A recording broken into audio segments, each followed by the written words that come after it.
ምሳሌ 8 ላይ ያለው ገና ቀላያት ሳይፈጠሩ እኔ ተወለድኩኝ እግዚአብሔር መጀመሪያ መንገድ አደረገኝ የሚለው ለክርስቶስ ነው ወይስ ለጥበብ ነው?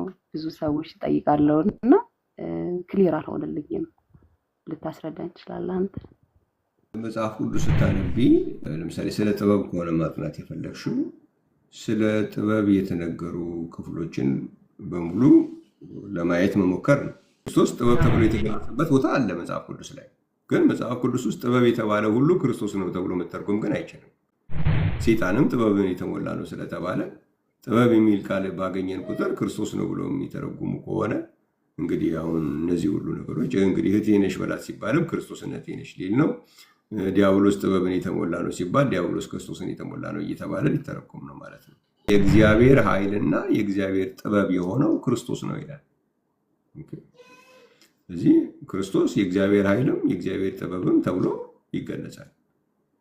ግን መጽሐፍ ቅዱስ ውስጥ ጥበብ የተባለ ሁሉ ክርስቶስ ነው ተብሎ መተርጎም ግን አይችልም። ይህን የሚጠይቁሽን ሰዎች ያው ካሉ ክርስቶስን እህቴ ነሽ ትላለህ ወይ በይው። ክርስቶስን እህቴ ነሽ ማለት ከቻለ ያኔ ነው ጥበብ ክርስቶስ የምትሆነው።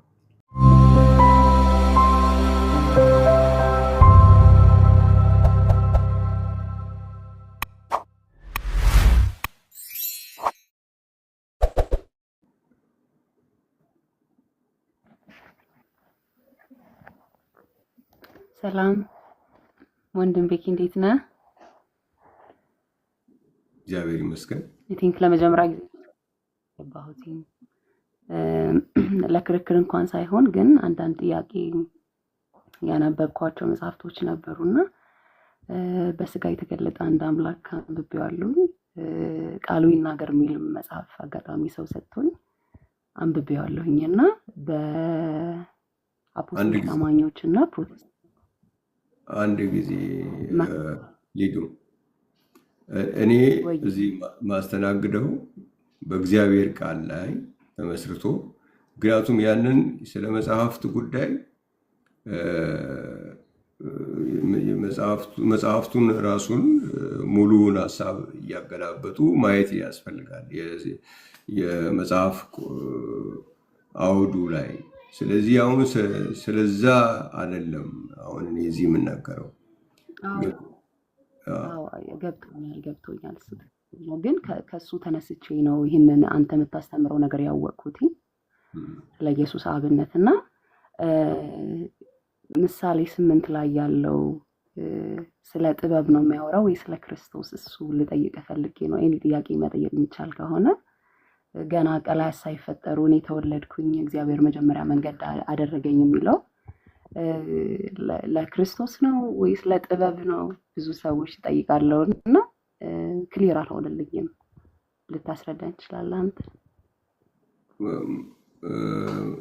እንግዲህ መጽሐፍ ቅዱስ ስታነቢ አንዱ ነገር ምንድነው መሰለሽ፣ ለምሳሌ ስለ ጥበብ ከሆነ ማጥናት የፈለግሽው ስለ ጥበብ የተነገሩ ክፍሎችን በሙሉ ለማየት መሞከር ነው። መጽሐፍ ቅዱስ ይዘሻል?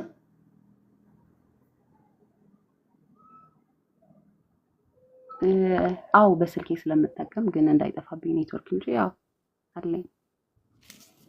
ኦኬ ለምሳሌ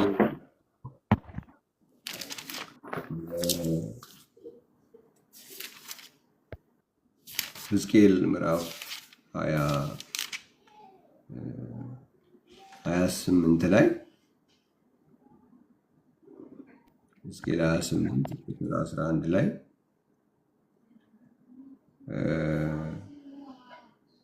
የእግዚአብሔርም ቃል ወደ እኔ እንዲህ ሲል መጣ። የሰው ልጅ ሆይ በጢሮስ ንጉሥ ላይ ሙሾ ሙሽተህ እንዲህ በለው፣ ጌታ እግዚአብሔር እንዲህ ይላል፣ ጥበብን የተሞላ ውበትም የተፈጸመ መደምደሚያ አንተ ነህ። በእግዚአብሔር ገነት በኤደን ነበርህ። የከበረ ዕንቁ ሁሉ ሰርዲዮን፣ ቶጳዝዮን፣ አልማዝ፣ ብሪሌ፣ መርግሬድ፣ ያሱጴድ፣ ሰንፒየር፣ በሉር የሚያብረቀርቅ ዕንቁ ወርቅ ልብስህ ነበረ። የከበሮና የእምቢልታ ስራ በአንተ ዘንድ ነበረ። በተፈጠርክበት ቀን ተዘጋጅተው ነበር። አንተ ልትጋርድ የተገባ ኪሩብ ነበረ። በተቀደሰው በእግዚአብሔር ተራራ ላይ አኖርኩ። በእሳት ድንጋዮች መካከል ተመላለሰ። ከተፈጠርክበት ቀን ጀምረህ በደል እስኪገኝብህ ድረስ በመንገድህ ፍጹም ነበርክ እያለ ይቀጥላል። ስለማን የሚያወራ ይመስልሻል? አንተ ብታስረዳኝ ደስ ይለኛል። አሁን ያነበብኩልሽን ክፍል ሰምተሽዋል? አዎ ሰምቼዋለሁ። አሁን የምትጋርድ ኪሩብ ነበርክ፣ ከተፈጠርክበት ጊዜ ጀምሮ ኃጢአት እስኪገኝበት ድረስ በመንገድ ፍጹም ነበርክ እየተባለ የሚነገርለት ስለማን የሚነገር ይመስልሻል? ነበርክ ከሆነ ስለ ሉሲፈር ነው የሚሆነው። ኦኬ፣ አዎ ስለሱ ነው። ግን ቁጥር 12 ሲጀምር ምን ይላል? ጌታ እግዚአብሔር እንዲህ ይላል ብሎ ጥበብን የተሞላህ ውበትም የተፈጸመ መደምደሚያ አንተ ነህ ሲል አሁን ክርስቶስን የተሞላህ ማለት ነው።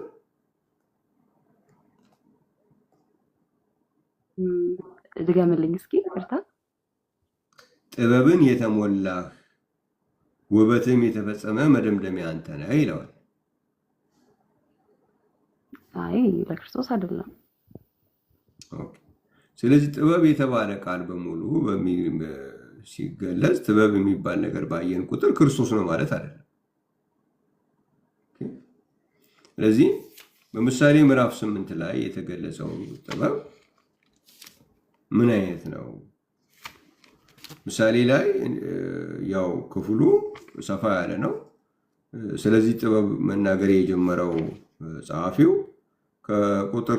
ከምዕራፍ 3 ጀምሮ ነው። ከምዕራፍ 3 ጀምሮ ስለዚህ ጥበብ እየተናገረ ነው የሚመጣው። ግን ሰው ያንን ማየት ያው አልተፈለገም። ለምሳሌ ምዕራፍ 3 ላይ ብትሄጂ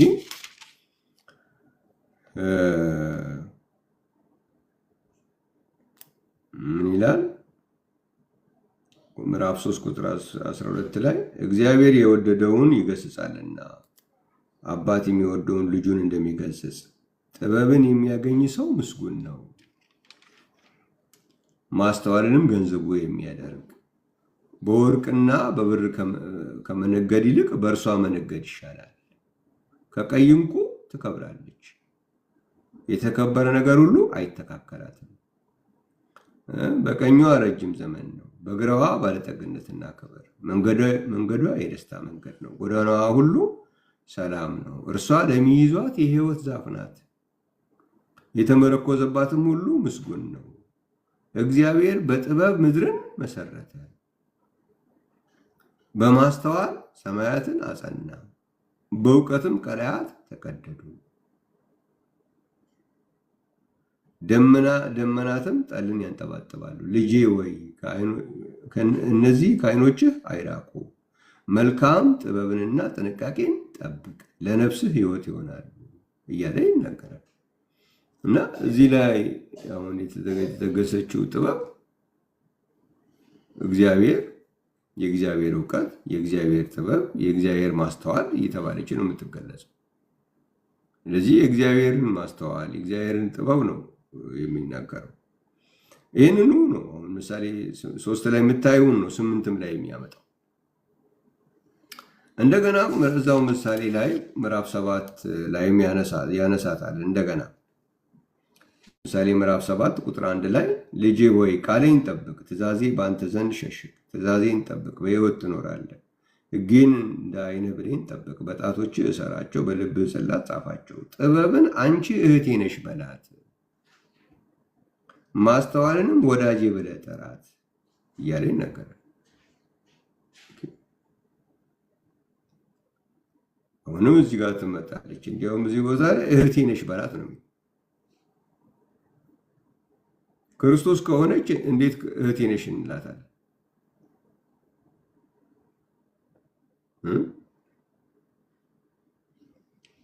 አሁንም ምዕራፍ 8 ላይ ደግሞ ይመጣና ከቁጥር 1 ጀምሮ አሁንም እዚህ ጋርም ተገልጻለች። በእውኑ ጥበብ አትጮህምን? ማስተዋልስ ድምጿን አትሰጥምን? በኮረብታ ላይ በመንገድ አጠገብ በጎዳና መካከል ትቆማለች። በበሩ አጠገብ በከተማይቱ መግቢያ በደጁ መግቢያ ትጮኻለች እያለ አንደኛ ያው በሴት ጾታ አድርጎ ይገልጻታል። ሁለተኛ እህቴ ብሎ ይገልጻታል። እግዚአብሔር ሰማይን ምድርን የተጠበበበት በጥበብ የመሰረተበት ናት ጥበብ የተባለች ያለችው። እንዲያውም እዚህ ምዕራፍ 8 መጨረሻው አካባቢ ላይ እንዲያውም የምድርን በመሰረተ ጊዜ የዚያን ጊዜ በእርሱ ዘንድ ዋና ሰራተኛ ነበርኩ እያለች ነው የምትታረቀው። ምዕራፍ 9 ላይ ይቀጥላል። ምዕራፍ 9 ቁጥር 1 ላይ ጥበብ ቤቷን ሰራች፣ 7 ምሰሶ አቆመች፣ ፍሪዳዋን አረደች፣ የወይን ጠጇን ደባለቀች እያለ አሁንም ይናገራል። ስለዚህ እዚህ ጋር ያለው ጥበብ ማስተዋል ነው። ስለ ማስተዋል ስለ እግዚአብሔር ማስተዋል ነው ያው በሴት ጾታ አድርጎ የሚናገረው እንጂ ስለ ክርስቶስ የሚናገር አይደለም። እሺ፣ አመሰግናለሁ። ቴንክ ዩ። ቺ ነበር ጥያቄ። ቴንክ ዩ። ይህንን የሚጠይቁሽን ሰዎች ያው ካሉ ክርስቶስን እህቴ ነሽ ትላለህ ወይ በይው። ክርስቶስን እህቴ ነሽ ማለት ከቻለ ያኔ ነው ጥበብ ክርስቶስ የምትሆነው እንጂ መጽሐፍ ቅዱስ ውስጥ ጥበብ የተባለች ክርስቶስ ጥበብ ተብሎ የተገለጸበት ቦታ አለ መጽሐፍ ቅዱስ ላይ። ግን መጽሐፍ ቅዱስ ውስጥ ጥበብ የተባለ ሁሉ ክርስቶስ ነው ተብሎ መተርጎም ግን አይችልም። ሰይጣንም ጥበብን የተሞላ ነው ስለተባለ ጥበብ የሚል ቃል ባገኘን ቁጥር ክርስቶስ ነው ብሎ የሚተረጉሙ ከሆነ እንግዲህ አሁን እነዚህ ሁሉ ነገሮች እንግዲህ እህቴ ነሽ በላት ሲባልም ክርስቶስን እህቴ ነሽ ሊል ነው። ዲያብሎስ ጥበብን የተሞላ ነው ሲባል ዲያብሎስ ክርስቶስን የተሞላ ነው እየተባለ ሊተረጎም ነው ማለት ነው። በአንደኛ ቆሮንቶስ ምዕራፍ 4 ላይ የእግዚአብሔር ኃይልና የእግዚአብሔር ጥበብ የሆነው ክርስቶስ ነው ይላል። ስለዚህ ክርስቶስ የእግዚአብሔር ኃይልም የእግዚአብሔር ጥበብም ተብሎ ይገለጻል። ያ ማለት ግን ጥበብ የሚባል ቦታ ሁሉ መጽሐፍ ቅዱስ ውስጥ በታየ ቁጥር ክርስቶስ ነች የተባለ አይተረጉምም። ያውም እዚህ ጋር የምታያት ምሳሌ ላይ የምትቀመጠው ጥበብ ከተጀመረች ጀምሮ አሁን እስከምትነሳበት ጊዜ ድረስ በሴት ጾታ አድርጎ እንዳ ግር እንዳይለን እህቴ ነሽ በሏት ሁሉ ብሎ እያለ መጽሐፍ ቅዱስ እያስቀመጠ ክርስቶስ ነች ብሎ መተርጎም ትክክል አይሆንም። አመሰግናለሁ። እኔም በማንበብ በማወቅ ውስጥ ስላለሁኝ የራሴን ሀሳብ ለመውሰድ ነው። አመሰግናለሁ ወንድም። እሺ፣ ያው ሌሎች ጥያቄዎች ካሉሽም በውስጥ መስመር ከዛ ብትጽፊልኝ የበለጠ በአካባቢሽ ካሉ ሰዎች ጋር ላገናኝሽ እችላለሁ። የት ነው የምትኖሪው? እኔ መቀሌ ነው የምኖረው። ስለዚህ መቀሌ እዛም ወንድሞች ስላሉን መቀሌ ካሉ ወንድሞች ጋራ ደግሞ እንድትገናኝ ማድረግ እንችላለን ማለት ነው። እሺ፣ እጽፍልሃለሁ በውስጥ እጽፍልሃለሁ። ስልካቸውንም እንትን አደርግልሽና ከዛ ትገናኛላችሁ፣ የበለጠ ደግሞ ትነጋገራላችሁ። እሺ፣ አመሰግናለሁ። ጎበዝ የመቀሌ መስካሪ ትሆኛለሽ። አመሰግናለሁ። ጌታ ይረዳኛል። እሺ፣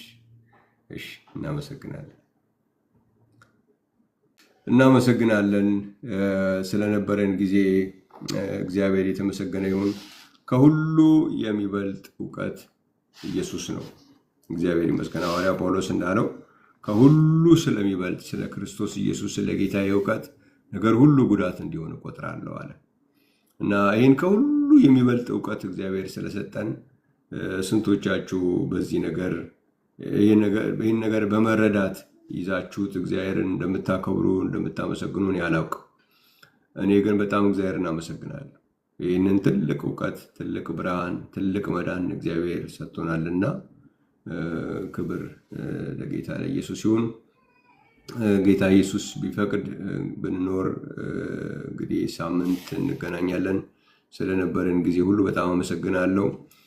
ይህን ነገር እውቀቱ አለኝ ይህን አስተምሮ ልክ እንዳልሆነ ማሳየት እፈልጋለሁ ምናምን የምትሉ ወገኖች እኔ በምን ሌላ ቋንቋ እንደሚነገር እኔ አላውቅም።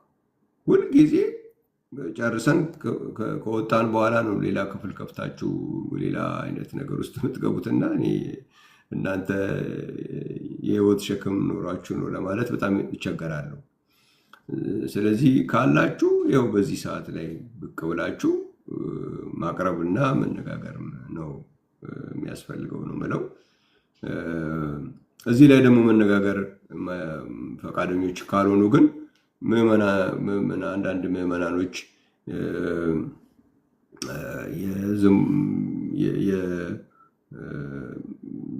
ትምህርቱን በሚያስተምሩ መምህራን ደረጃ ትምህርት ላይሰጡን ይችላሉ ብላችሁ ከምታስቧቸው ጋር ዝም ብሎ ግን ጊዜ ማጥፋት፣ ይሄ አንድ አላስፈላጊ የሆኑ የብሽሽቅ ነገሮች ማድረግ እሱ ጥቅም ያለው አይመስለኝም።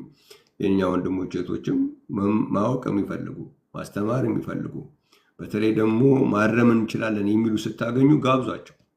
ቅዳሜ እንገናኝ በሏቸው። መልካም ጊዜ ይሁንላችሁ። ሰላም ቆዩ።